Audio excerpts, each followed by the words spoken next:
नमस्कार दोस्तों, आपका स्वागत है आपके अपने चैनल TGNI वर्ल्ड में।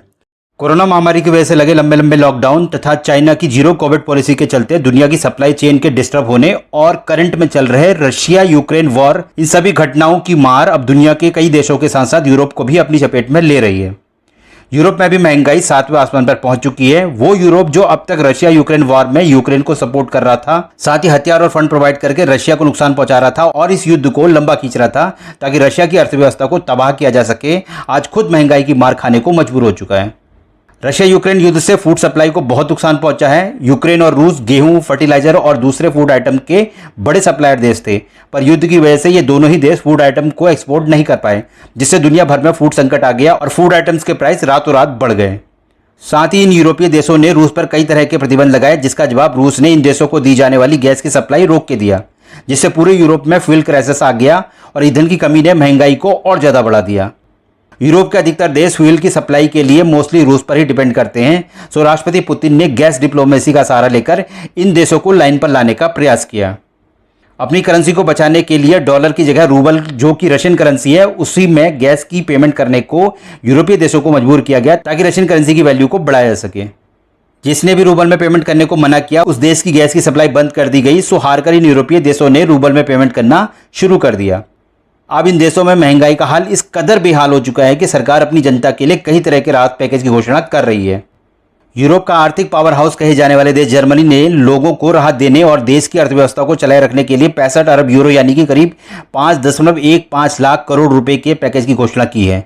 जर्मनी का यह तीसरा राहत पैकेज है। इससे पहले दिए गए 2 राहत पैकेजों की कुल कीमत 30 अरब यूरो थी। जर्मनी अपने इन पैकेज के अंतर्गत 24,000 रुपये महीना बुजुर्गों को तथा 16,000 रुपये महीना छात्रों को सीधे उनके खातों में पेमेंट भेजेगा। यूरोप के एक अन्य देश स्वीडन ने भी बिजली के उत्पादन में तेजी लाने के लिए उद्योगों को इमरजेंसी फंड देने की घोषणा की है। स्वीडन की सरकार घरेलू बिजली की कीमतों को बढ़ने से रोकने के लिए 66,000 करोड़ रुपए का ऐलान पहले ही कर चुकी है।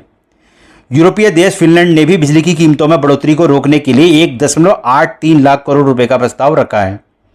यूरोपीय देश स्पेन ने लोगों को महंगाई से राहत देने के लिए ट्रेन में मुफ्त सफर की योजना शुरू कर दी है, जिसके तहत स्पेन में लोग 300 किलोमीटर तक की यात्रा बिना किसी टिकट के कर सकेंगे।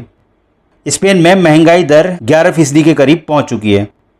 जून में स्पेन ने 75,000 करोड़ रुपए की राहत पैकेज की घोषणा की और साथ ही टैक्स में कटौती और पेंशन तथा सब्सिडी में बढ़ोतरी भी की थी। यूरोप के 19 देशों में महंगाई 9% के ऊपर चल रही है, जो कि एक साल पहले सिर्फ 3% ही थी। यूरो जोन के 9 देशों में महंगाई 10% से ऊपर है। हालांकि इसी जोन में आने वाले देश लिथुआनिया और लातविया में महंगाई दर 20% के स्तर को भी पार कर चुकी है। यूरोप में सबसे कम महंगाई दर फ्रांस की है, जो कि 6.5% है।